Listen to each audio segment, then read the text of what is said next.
What's going on, YouTube? It's your boy Duran, and we're here to talk more Celtics basketball. And I'm here to recap the Rockets game that went routinely how I thought it would.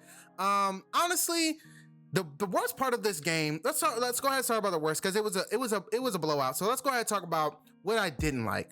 The second quarter was the most pathetic effort that I've seen from the Celtics so far this season. It was just egregious.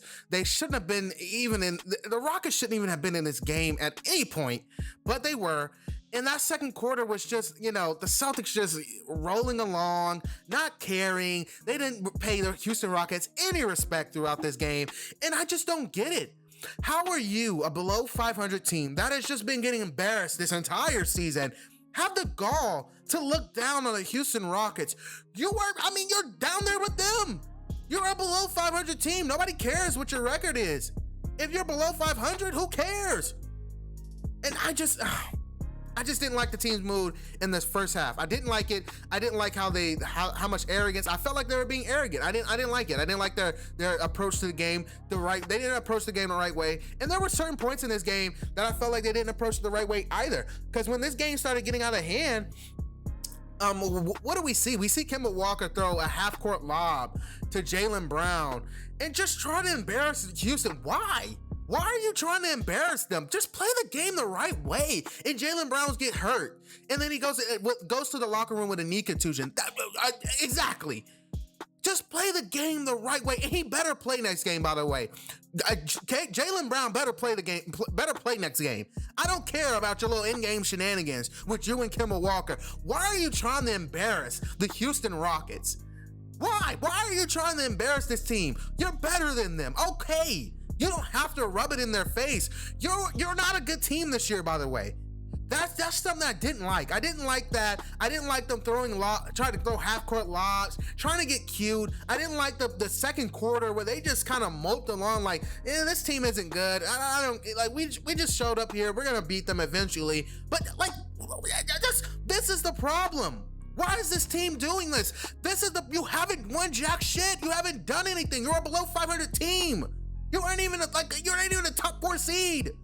Why is our approach, and why are we not humble? Why are we coming to this game like this? Why are we not just, hey, this is business. We're here on a business trip. Let's finish this the correct way. Why are we not playing a full 48? Because we have to go get this. Let's get our offense together. Let's get our defense together. Let's try and find some rhythm against this team. We're better than them. Let's try and work on things that we want to do freestyle things when we start blowing them out. Why? What are we doing?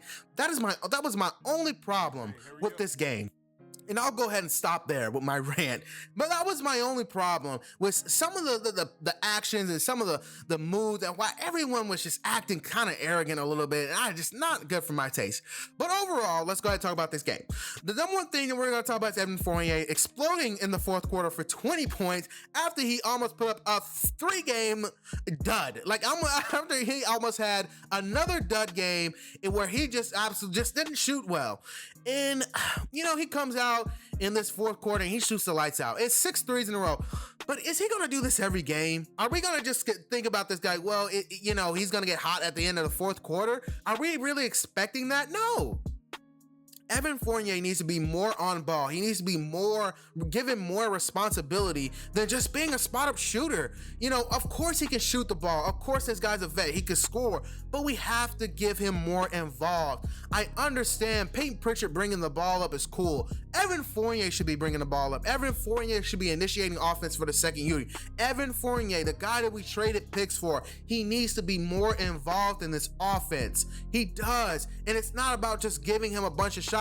He needs to have more control over the offense. Give him plays to run. Give him things to do other than just run around pin downs and just stand in the corner all day. Let's give him more to do, more action for Evan Fournier than just off ball stuff. I want to see him more on ball so we can get more consistent scoring from Evan Fournier. So now that we got that out the way, let's talk about the rest of it. The defense was solid. I like the things that I saw on defense. And this is the formula if they want to win the game. And let's go ahead and talk about Marcus Smart. Let's go ahead and talk about, let me just start there. Marcus Smart, 6 points, 4 rebounds, 10 assists, and 6 shots. That is it. That is the formula to winning right now. That's the formula. When Marcus Smart is being a glue guy, when he's setting everyone up to win, when he's playing within the offense, he's making defensive steals. Like he's doing how many steals did he have this game? He had 3 steals. Like when he's making plays that way, good. When he's trying to prove something, when he's trying to prove to the NBA he's more than just a defender, when he's throwing up shots, stupid turnovers, like when he's doing things like that, he's a complete detriment to the team. And I don't care if he ends the games with 17 points, 18 points. When he's chucking shots like that, the defense won. Let's just be real. When Marcus Smart is doing pull-up threes, the defense won. That's just what it becomes. It becomes 5 out with him taking shots early in the shot clock that are just the bonehead plays. But Marcus Smart is a plus when he's being a glue guy. He's getting everyone involved. He's doing the things he's supposed to do. Excuse me.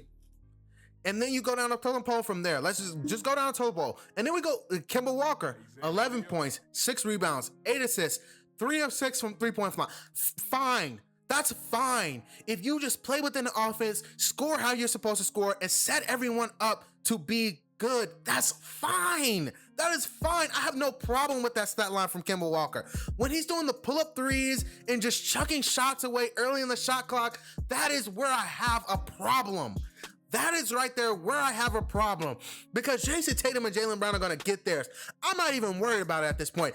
At this point in the season, that is expected. They are going to score 20 plus points per game. Those two, I've just expected. That's not something I'm looking for. That's not something we're going to highlight every game. It's just expected at this point. But that right there, with Kemba Walker playing in within the offense, with Marcus Smart playing within the offense, when these guys are being playmakers and setting everyone up, that's the formula to win, because our guards can't just chuck up shots. That's not okay. That's not going to be helpful. That's not going to take us to the next level. It's not. And we're trying to catch rhythm and get this team together. We're going to need Evan Fournier. That's also another thing. Like I said, we're going to need Evan Fournier. He has to play well. Evan Fournier has to continue this streak. He has to start, stacking games up where he's scoring 18 plus points. We need at least that. At least 17 to 18 points a game off the bench. That is fine. That's why I said, get the ball in his hand. Get him more towards the rim. Let's get some more plays for him. Let's get him more involved. Get him more responsibility, other than just standing in the corner, running around pin downs, chucking up a bunch of shots, because that's not how would I say? That's not reliable. That's not something that we can lean on. That's not something that I would say is going to translate to every single game. We can't just sit here and say and expect, he's going to make 7 threes a game. Like I'm not expecting that every game. I want something more consistent, more solid, something that's more reliable, and we're still figuring that out. But this was a good step. This was a good step to get everything on track. This is a good step to get things on track. They've got Charlotte coming up. That should be a good game. Charlotte's hurt. Gordon Hayward's out. Malik Monk's out. LaMelo Ball's out. That should be a layup. That's important for seeding. That's going to be a good game, and they have that at home. But this is a good game, and there's not much I can say about it, because they took care of business and they did what they were supposed to do. Well, as always, guys, I have nothing left for the video. Like, comment, and subscribe. Peace.